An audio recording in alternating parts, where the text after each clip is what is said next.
What's up, guys? Welcome back to the YouTube channel, and just want to feature a few more WWE Elite Fix-Ups that I've done in the past couple of weeks. I got a few more projects I'm trying to finish up that are a little bit more involved, but these were kind of simple, just kind of playing around ones that I wanted to show off. And we'll start front and center here with Triple H, because Triple H is actually, this is the first time I tried experimenting in this way.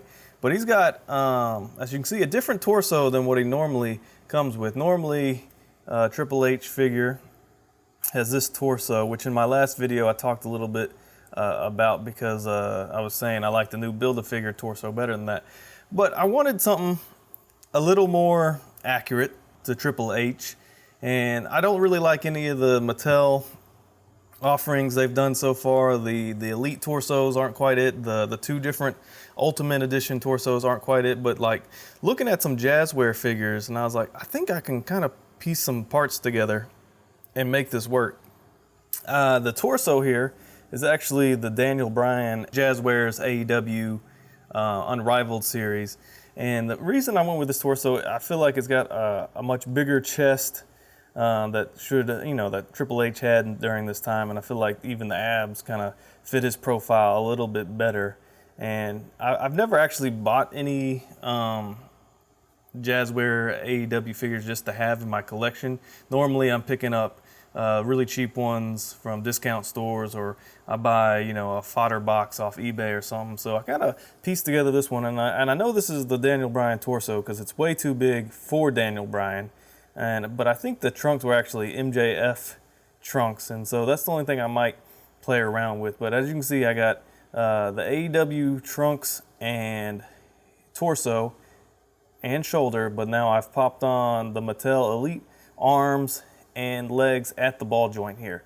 And it actually works out pretty well. Look at this. That's what I like about the Jazwares figures, though. They have much better range in the torso and tilt. And then we can still do everything with his arms. Only thing I'm still trying to figure out is I have very limited kick forward, but I think maybe if I play around with the formula a little and actually maybe use the Bryan Danielson waist piece there, it might actually work better. But I feel like this worked really well. Basically just heating and popping, I was able to fit the arms on, and heating at the ball joint, I was able to get those on. So it was just a heat and pop kind of swap situation.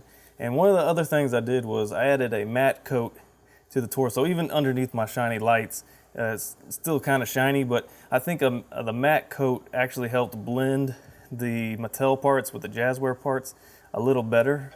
And I actually like the way it looks. Now I just kind of got to get a decal maybe to put there so we can actually have a Triple H accurate look there. The next one we're actually going to go to The Rock here, because speaking of Triple H, I used his basic figure that had the Adidas style track pants, and I put him on this Elite. Actually, don't really remember which Rock figure the body was from, but the head, of course, is from that WrestleMania wave from last year.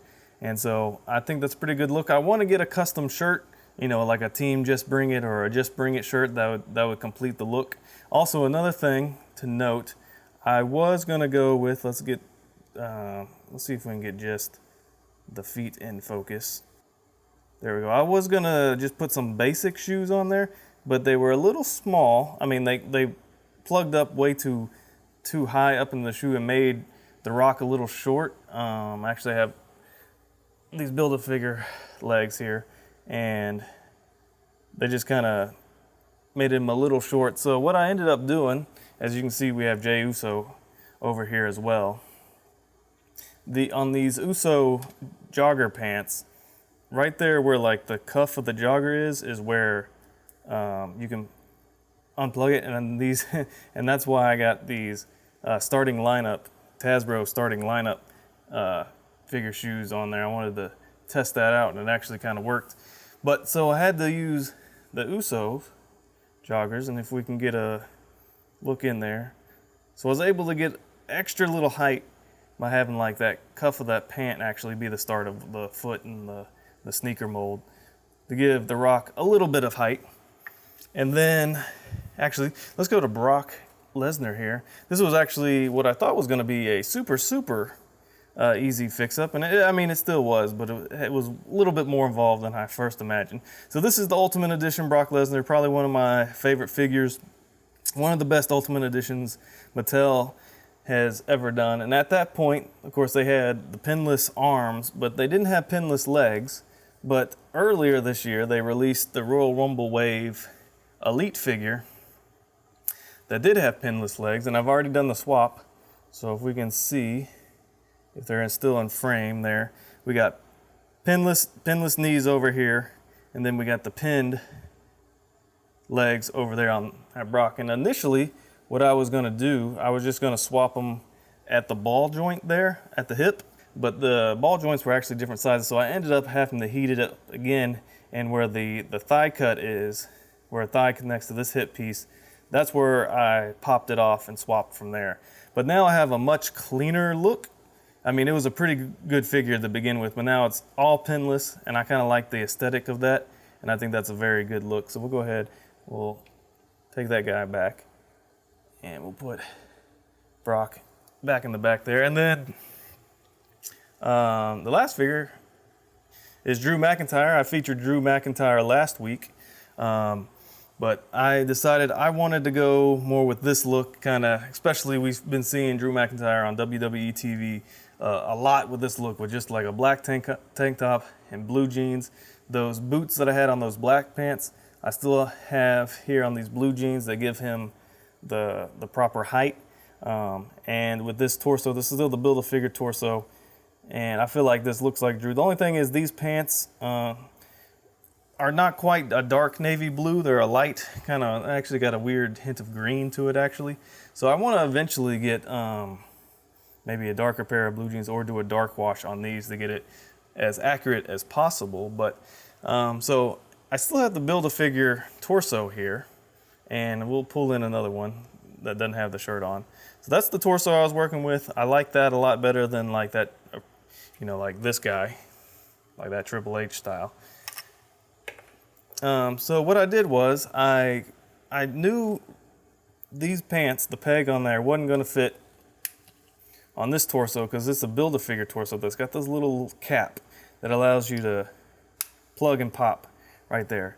So I heated it up, that torso, and cracked it, and this little piece here, this is the little connecting piece that came out from underneath, from within that torso, and that's what allows, that little piece right there allows you to snap in that Build-A-Figure piece. And I thought the torso then would be, you know, just like any other torso. It's actually a little differently engineered, organized, so it couldn't just snap it in like my normal heat and pop when I crack a torso. So right now I'm just sticky tacked this guy together. That's like my cheat sheet for just temporary fixes. So that's kind of what we're doing right now. But one thing I've discovered with these little interchangeable pieces for the for like Build-A-Figures and stuff, those the WWE Superstar, like the retro style kind of figures, this was Ric Flair, and I've already popped out all those pieces because, believe it or not, even the arm sockets and the waist all have those little interchangeable pieces. And there's a ton of those Ric Flairs at my Ollie's, which is a discount store. So I kind of want to, you know, start popping those guys apart so I can have these little interchangeable pieces to make interchangeable like waist and pants and stuff like that. So that's something I'm gonna play around with. I played around with it a little bit. Like here's the bottom half of an Ultimate torso.